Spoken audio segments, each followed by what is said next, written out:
오늘 말씀드릴 내용은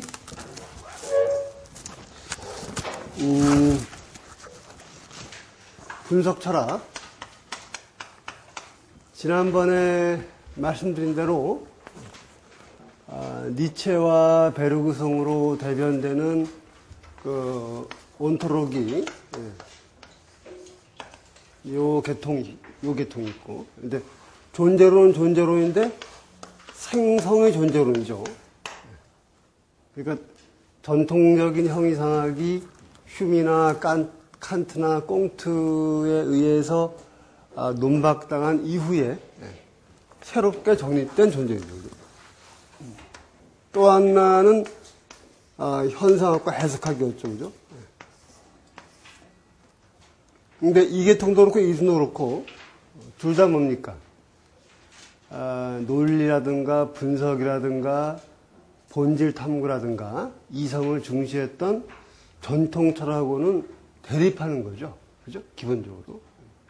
그런데 요거에 비해서 비교적 그 전통 철학적인 성격을 오히려 현대에서 유지한 갈래들.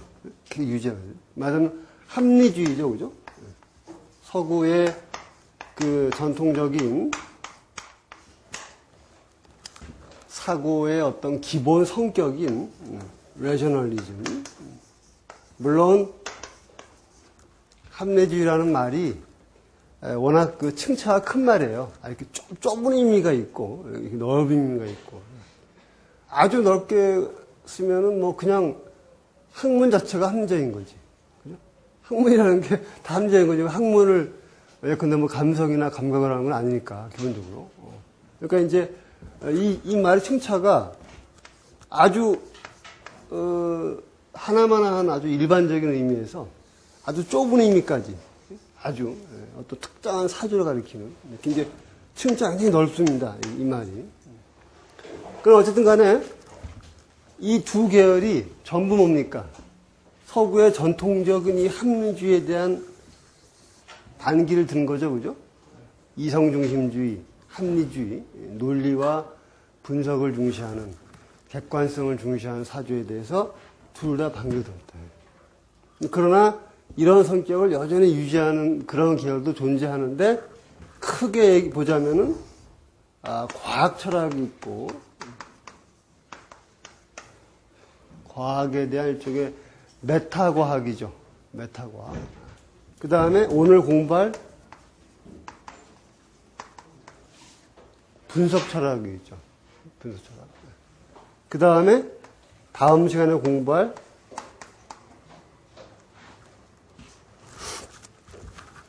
구조주의.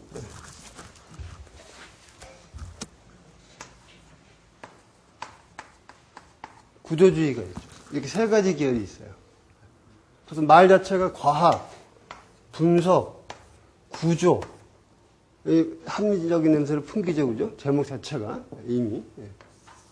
그래서 오늘은 두 번째로 이제 분석 철학을 공부하고 해봅시다. 이 분석 철학을 니체나 베르그송 또 현상학 해석학과 비교해보면 아주 대조적이죠, 그죠? 이 분석 철학은 어떤 사조가 아니에요. 사조. 우리가 보통 사조라는 말을 많이 쓰죠, 그죠? 현상학, 해석학, 변증법, 구조주의, 근데 문학에서 얘기하는 낭만주의, 사실주의, 모더니즘, 이런 게 사조지, 사조. 사조인데, 분석 철학이라는 거는, 사조라는 말 넓게 쓰면 사조일 수도 있겠지만, 사조라기보다는 철학의 방법을 둘러싼 용어예요. 철학을 어떻게 할 것이냐. 철학이라는 요 담론을 어떻게 규정하고 어떤 방식으로 철학을 할 것이냐라는 것을 둘러싼 개념이죠. 이 개념은. 그러니까 분석적인. 그러니까 말하자면 로지코 링기스틱한 로지컬하고 링기스틱한, 그러니까 논리 언어지, 논리 언어. 논리적, 언어적 논리적 언어적 분석.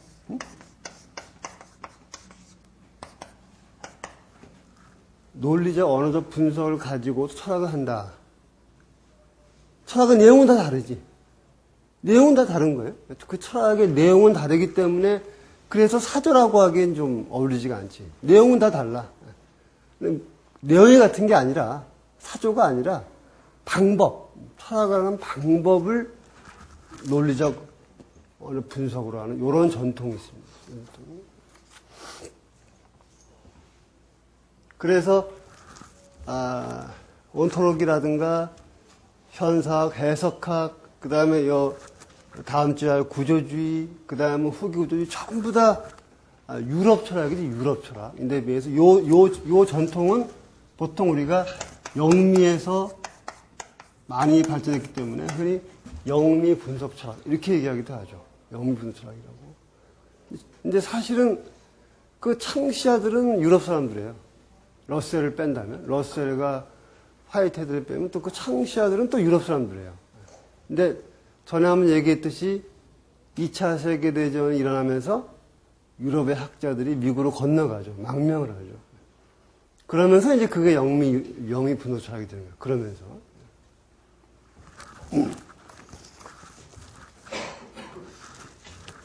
이 사유는 개념, 범주, 반증법 등 추상적인 사유를 거부하고 생생한 운동성을 지향한 베르그손과는 달리 오히려 논리학의 형식적 분석을 통해서 철학의 문제들을 접근한 사조이다.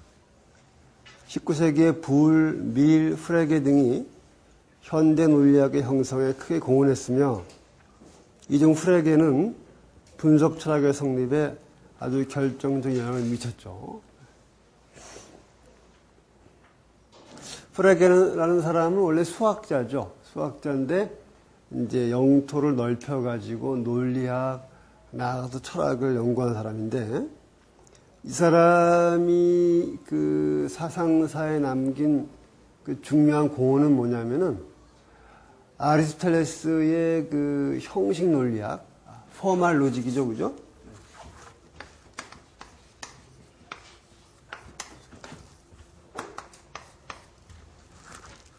아리스토텔레스 형식 논리학을 수학적 기법을 도입해서 수학의 그 함수, 펑션, 수학의 함수 개념을 도입해가지고 명제 논리로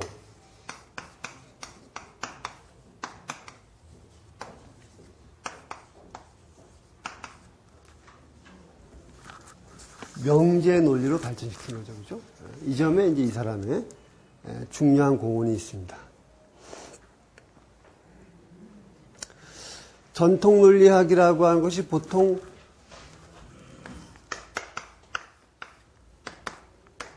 SEC 피해 구조로 이루어지죠. 주어와 S는 이제 서브젝트, 주어고, P는 프레디케이트, 수로죠, 그죠? 예컨대 소크라테스는 하야타, 이제 이런 식의.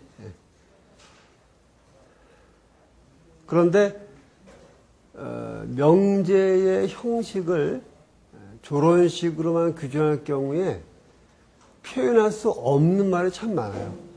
표현할 수 없는 명제 형식으로 표현할 수 없는 것들. 그런 게 많고. 그래서 이 프레게라는 사람은 수학의 함수 있죠. 수학의 함수 개념을 도입해가지고, 아리스토텔레스 논리학으로 표현할 수 없는 것을 표현하죠. 그거를.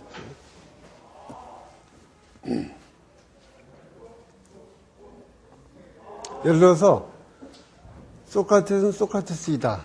라는 이 문장하고, 소크라테스는 사람이다. 라는 문장은 형식 논리학적으로는 똑같은 형식이에요. 전혀 구분되지 않아요.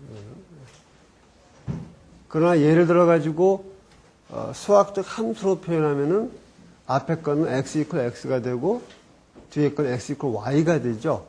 다른 형식이죠, 그죠, 기본적으로.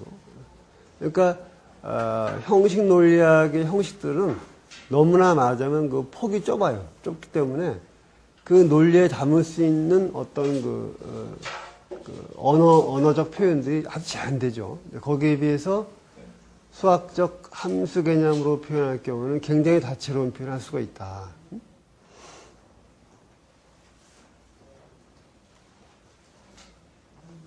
그런데 논리학이 다루는 것은 이제 이런 식으로 해서 논리학이 다루는 것은 어디까지나 명제죠. 프로포지션이죠. 프로포지션, 명제.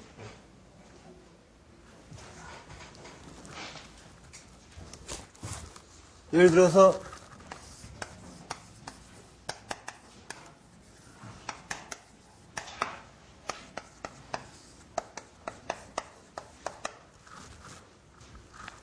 스노우 이즈 화이트하고 눈은 히다라 이 두 가지 문장을 보면은 문장으로는 다른 문장이죠. 그죠? 문장으로는 다른 문장이에요. 그러나 명제로는 똑같은 거예요. 명제로.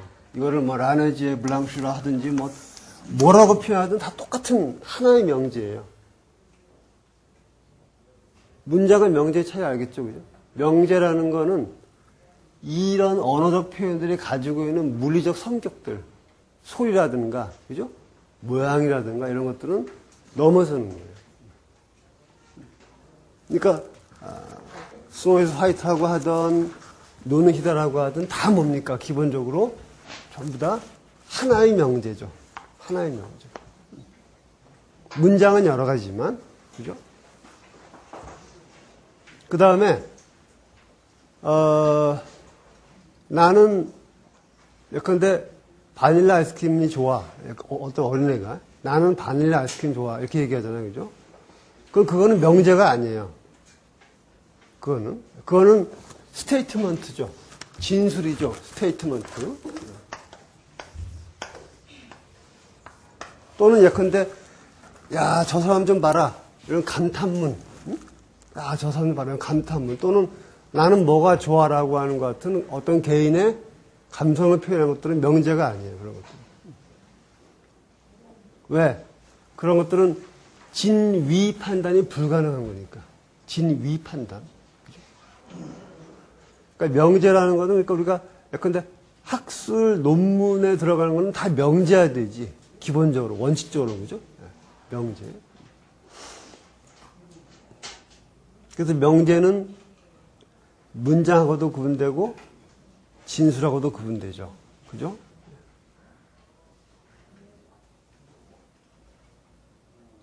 그리고 또 하나는 논리학은 형식을 다루지 내용을 다루는 것이 아니다. 우리가 그 지난 시간에 바슐라르 이야기하면서 과학의 명제를 확증할 수 있는 것은 부정 명제에 대해서만이다. 그죠? 그 얘기 했죠? 한 줄 또 잊어버리셨어요?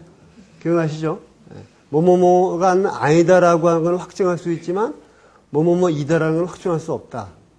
그 논리학적으로 얘기했죠. 그죠? 그래서 소크라테스는 곰이다. 곰은 죽는다. 그러므로 소크라테스는 곰이다. 아주 죽는다. 라는 삼단법 맞는 거예요. 그러니까 이거. 내용은 틀리지. 소크라테스는 곰이 아니지. 그러니까 로지컬 폼은 맞는 거예요. 맞는 추론이에요. 로지컬 폼은.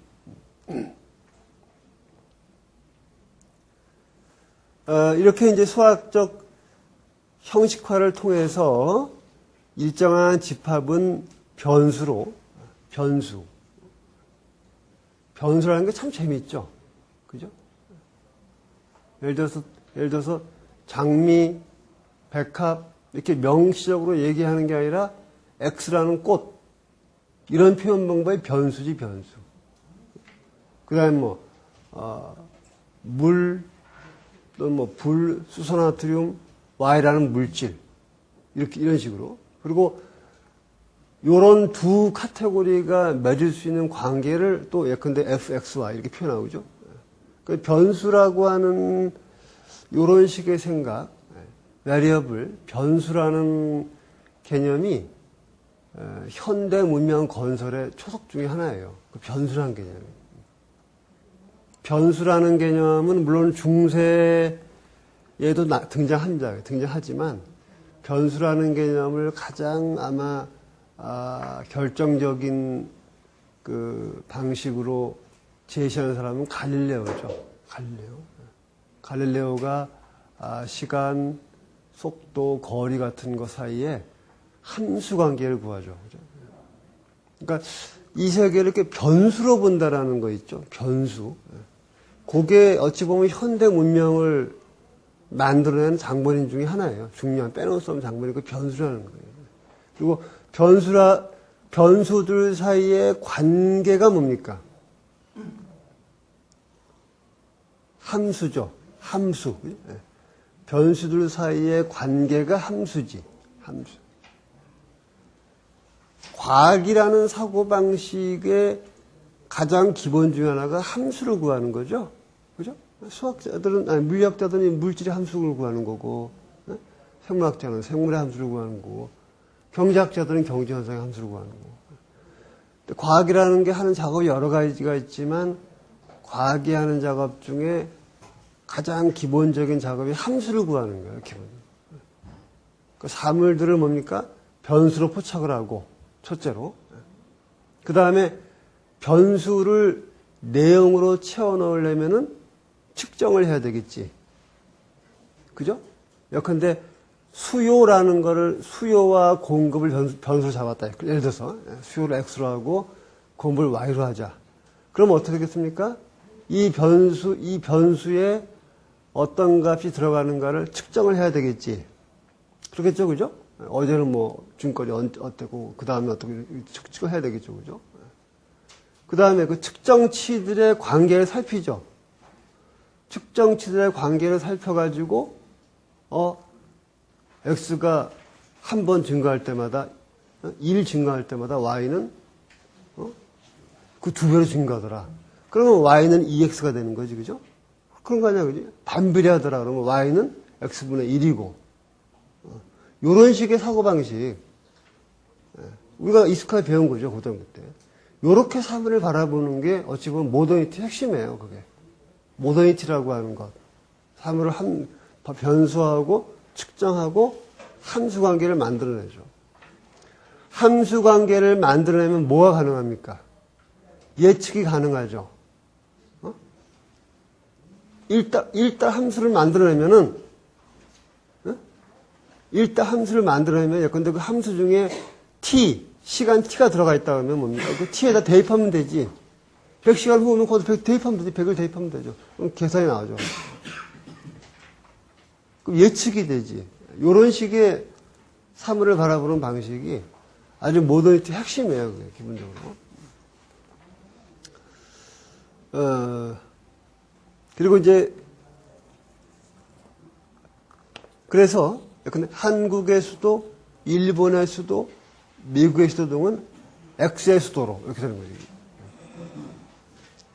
이건 이제 변수가 하나인 경우고. 그 다음에 로미오는 줄리엣을 사랑했다. 이몽룡은 선추환을 사랑했다. 안토니우스는 클레오파트라를 사랑했다 등등은 X가 Y를 사랑했다로 되는 거죠. 이거는 변수가 2개가 되지. 그렇죠, 그죠? 참 흥미롭죠? 이런 식의 형식화를 비판하고 그것이 왜곡하고 있는 무한한 질적 풍요로움을 강조했던 베르그손과 정확히 대비가 되죠, 사고가. 완벽하게 대비되지, 그지? 완벽하게 대비됩니다. 프레게는 세계의 무한한 케이시스, 경우들이라는 말 자체가 이미 뭡니까? 그 경우들로서 포함하고 있는 일반성을 전제하는 거지. A, B, C, D 등등이 X의 경우들이다. 라는 얘기는 뭐예요? A, B, C, D라는 이렇게 파티큘러들, 이 파티큘러들이 X라고 하는 일반, 제네럴한 것들의 경우라는 얘기지, 그지? 그러니까 경우라는 개념 그 자체가 이미 뭡니까? 그것이 어떤 그거를 포괄하는 전체의 한 경우라, 하나다. 라는 이런 식의 생각을 포함하는 거예요. 이런 식으로 포함.